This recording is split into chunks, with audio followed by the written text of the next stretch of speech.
Fala pessoal, tudo bem com vocês? Por conta de dívidas, o Corinthians entrega mais um jogador ao Zenit da Rússia. Desta vez, Pedro, a maior joia dos últimos anos no clube, foi vendida por 9 milhões de euros.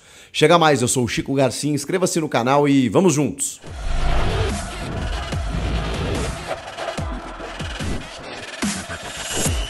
É verdade que esses 9 milhões de euros representam 50% dos direitos do garoto Pedro, 17 anos. Nem 18 ainda completados, quando isso acontecerá em fevereiro do ano que vem. Portanto, mesmo negociado agora, Pedro permanece durante a temporada. E depois, resta saber se ele vai já no final do ano ou se ele se apresenta apenas na metade do ano que vem. Pode ser que ele vá ao final do ano e aí consiga jogar apenas quando completar 18 anos, porque isso é necessário pela lei. O fato é que o Corinthians negociou, entregou, doou mais um jogador para o Zenit da Rússia. Esse negócio, ele tá muito estranho. E aqui vou falar a minha opinião, a minha leitura dos fatos. Você pode discordar ou concordar aqui no chat, mas é impressionante, né? Como todo o contexto do clube faz com que o Corinthians negocie seus jogadores, suas joias, jogadores muito jovens, por um valor bem abaixo do mercado.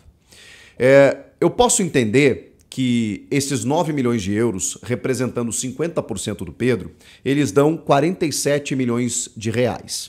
Na totalidade, indica que o Pedro vale aí 94 milhões de reais na sua totalidade. Não é um valor desprezível, mas a gente precisa entender que o Pedro, que inclusive foi vetado de participar do Mundial Sub-20 pelo Zenit, que tem a sua preferência na compra do jogador desde a negociação envolvendo o Yuri Alberto, a gente imagina que o Pedro valha muito mais do que isso. Pelo potencial, o Cássio deu uma declaração recente dizendo que foi a maior joia que ele viu surgir na base em todo o tempo dele de Corinthians. O Cássio, maior jogador da história do clube para muitos, que está há mais de uma década no Corinthians. Segundo ele, foi o principal, a maior joia que o Corinthians revelou nos últimos anos. Que a gente pouco viu ainda no profissional, é verdade, mas que tem um potencial absurdo, que já frequenta a seleção de base sub-20 e que todo mundo fala maravilhas desde, inclusive, categorias inferiores, pois esse jogador foi vendido por um valor muito abaixo daquilo que se esperava. E por que esse valor acabou sendo negociado dessa forma? A gente precisa entender de novo o contexto. Eu não estou concordando, eu estou explicando para vocês o porquê o Corinthians fez um negócio desses que a gente não pode concordar. Inicialmente, e eu acho que isso pega mais, havia uma possibilidade de negociação do Pedro com o Zenit, que, repito, tinha preferência de compra desde a negociação envolvendo o Yuri Alberto e todos aqueles outros jogadores que eu já vou colocar para vocês aqui no pacote de que forma o Corinthians negociou tudo isso com o Zenit da Rússia.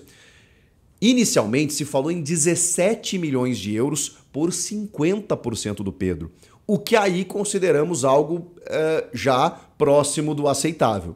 Na comparação, sempre inevitável, com o Endrick, por exemplo, com o Vitor Roque, jogadores que estão surgindo no futebol brasileiro, podemos entender que o Endrick e o Vitor Roque têm um valor de mercado acima. Tá bom. Primeiro porque o Endrick inicialmente já foi vendido para o Real Madrid e que na base já tinha um outro status, tanto que ele foi vendido aos 16 anos. E aí por um valor totalizando premiações, bonificações de 60 milhões de euros.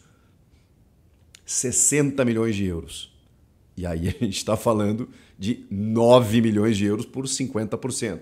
Mas vejam a discrepância. O Vitor Roque, se fala em 40 milhões de euros. 40 milhões de euros, mas tá, um jogador titular do Atlético Paranaense, que já jogou Libertadores, que já tem um outro status no profissional, inclusive, e que tá com o Barcelona na mira. No caso do Pedro, a gente está falando de um clube da Rússia. Então, o mercado também muda, e com isso os valores também.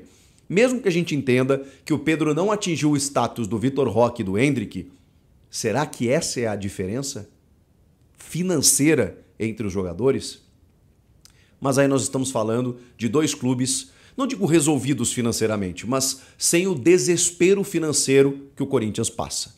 Palmeiras e Atlético Paranaense têm uma outra realidade em relação ao Corinthians, que inclusive está punido por um transfer ban de não poder inscrever jogadores na janela. algo que vai ser resolvido facilmente ali na frente, mas é uma punição de um dinheiro que o Corinthians precisa gastar. Além do que, existe uma necessidade na janela de transferências do Corinthians contratar. E tem aí o paraguaio Matias Rojas, que está em vias de ser contratado e que tem um custo de 2 milhões de dólares envolvendo toda a operação. Fora o valor que você vai ter que pagar por ele, de luvas e tudo mais, a partir da assinatura do contrato. Então tudo isso você vai precisar de gastos imediatos. E aí que vem o X da questão. Os 17 milhões de euros inicialmente, que foram falados por 50%, e aí a gente iria para um valor total do Pedro de 34 milhões de euros, o que seria muito mais aceitável, né? Se tratando do Vitor Roque 40 e o Hendrick 60, 34 no valor total do Pedro, você começa a conversar. E aí você vende 50%, né? E fica com 50% de uma mais-valia, de uma futura venda. Seria um negócio interessante, 17, 18 milhões de euros. Esse valor ele foi reduzido para 12 milhões de euros. E aí, segundo o Samir Carvalho, houve duas propostas do Zenit, 12 milhões de euros parcelado ou 9 milhões de euros à vista. O que é que o Corinthians fez? Aceitou 9 milhões de euros à vista.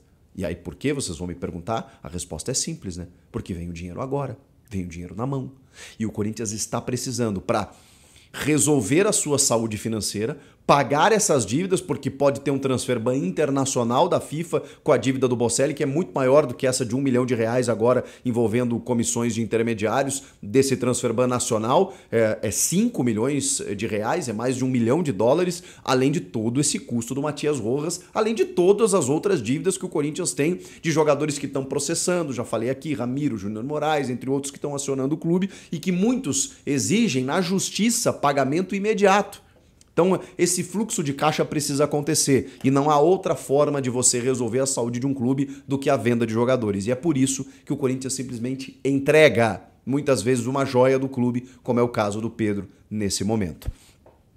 O que me estranha também, e foi o que eu coloquei no final, no começo do vídeo, é que tudo bem você precisar, naquele momento, ninguém criticou você ficar com o Yuri Alberto. O Corinthians tinha uma necessidade de ficar com o Yuri Alberto. Os primeiros meses do Yuri Alberto foram de um jogador espetacular, nível seleção brasileira, de um confirmando o fato dele ser um dos jovens mais promissores do futebol brasileiro nos últimos anos. Não à toa, o Zenit pagou 25 milhões de euros para tirá-lo do Inter. 25 milhões de euros, gente. É o valor de mercado do Yuri Alberto, não sei hoje, mas era o valor de mercado do Yuri Alberto, que foi emprestado 3 meses depois dele jogar por lá. Foi muito rápido. E aí, por conta da guerra e tudo mais, ele decidiu voltar para o Brasil, optou por jogar no Corinthians, se identificou muito rápido pelo Corinthians, fez gols, fez jogos incríveis e disse que queria permanecer. O Corinthians não gastou R$1 para ficar com o Yuri. Aliás, para assinar com o Yuri em definitivo até 2027. Naquele momento, todo mundo achou uma tacada de mestre. Todo mundo elogiou. Só que, vou fazer uma figura, tá? O Corinthians entregou a alma para o Zenit para conseguir ficar com o Yuri Alberto. Simplesmente foi um negócio inacreditável. Porque aí a gente está falando de 50% do Yuri, que eu sei tem um valor de mercado muito grande, mas 50% apenas do Yuri, porque os outros 50% ficaram com o Zenit. E aí o Zenit conseguiu pegar o Robert Renan, que é um dos zagueiros mais promissores que o Corinthians já revelou, que inclusive frequenta e frequentará por muito tempo seleção brasileira principal e que não vai ficar no Zenit, provavelmente vá para um outro mercado que tem apenas 18 anos. Robert Renan foi. Duqueiroz, por mais críticas que você possa ter, um jovem que foi eleito bola de prata da revista Placar e da ESPN no ano passado no Campeonato Brasileiro e que era, durante muito tempo, um titular na temporada passada, temporada essa em que o Corinthians classifica para a Libertadores e foi vice-campeão na Copa do Brasil. O Duqueiroz era um titular e um jovem promissor que ainda tinha muito a evoluir. Foi para o Zenit. O Corinthians entregou Robert Renan e Duqueiroz na sua totalidade. Já tinha adquirido 50% de Gustavo Mantuan. Só que o Mantuan ficou por lá. Realmente rendeu, correspondeu, não tanto assim, mas os caras resolveram ficar com a outra parte dele. O Corinthians ficou com os outros 40% e 10% do jogador. Então 50% já era do Zenit. Restavam 40% para o Corinthians poder negociar. E aí eles foram lá e botaram 2 milhões de euros por 40% do Mantuan, de 22 anos. E o Corinthians cedeu. 2 milhões de euros. 10 milhões de reais. É o custo do Rojas, por exemplo. Mas a gente não pode contabilizar apenas esses 10 milhões de reais, eu sei disso. Tem que contabilizar os outros 50 e a parte da troca com o Yuri Alberto, que era um jogador que todo mundo queria naquela época. Eu só estou aqui explicando para vocês o contexto de tudo o que foi feito. Mas realmente chama a atenção, porque aí você, no bolo, você tem Yuri Alberto ainda 50% com o Zenit. Tudo isso para o Zenit ainda ficar com 50% do Yuri. Eles têm agora, na totalidade, Gustavo Mantuan, Robert Renan, Duqueiroz e o Pedro. Ah, 50% só do Pedro, né? Sim, mas eles têm o Pedro. Eles já tinham uma preferência de compra e agora, exatamente por conta desse desespero financeiro do Corinthians, negociaram e compraram, adquiriram o Pedro. 50% é verdade, mas pela bagatela de 9 milhões de euros. Foi um baita negócio para o clube russo e para o Corinthians, a menos que esses jogadores não vinguem, e não é a tendência, né? A gente está falando de jovens muito promissores. Ah, pode ser que o Duqueiroz não atinja um primeiro nível na Europa, pode ser que o Mantuan, que tem um histórico de 3 lesões no joelho, mesmo tão jovem, pode ser que ele não consiga dar sequência. É difícil, porque são jogadores muito promissores que sequer estão próximos de atingirem o seu auge. E provavelmente não ficarão no Zenit. Daqui na frente o Zenit vai fazer muito dinheiro com todos esses jogadores, especialmente o Pedro. Mas tá, o Corinthians vai ficar com 50% dele ainda. Mesmo assim, 9 milhões de euros é um valor muito abaixo do mercado. Tudo isso para ficar com o Yuri Alberto. E aí eu sei que tem o agravante do Yuri simplesmente parar de jogar desde que ele foi contratado. Tem uma questão psicológica, talvez. Tem uma questão do time não estar ajudando, o momento do time não é bom. Tem uma questão do Roger Guedes estar jogando muito e acabar ofuscando qualquer tentativa do Yuri ser um pouquinho melhor nesse ano. E aí é uma questão bem mais subjetiva, uma análise minha, não é um fato, evidentemente, isso que eu estou falando, mas tudo isso está complicando a vida do Yuri, que não consegue mais jogar, não consegue mais ser sombra do jogador que fora no ano passado.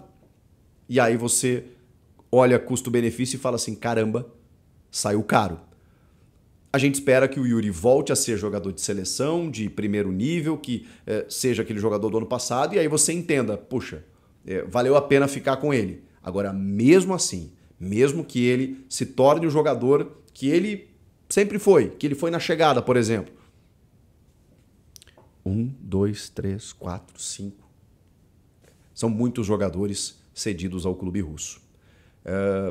Eu espero que o Corinthians explique isso nos próximos dias, a transparência, a equação dessa negociação que envolveu tantos jogadores do clube, porque o torcedor merece uma resposta, merece uma explicação.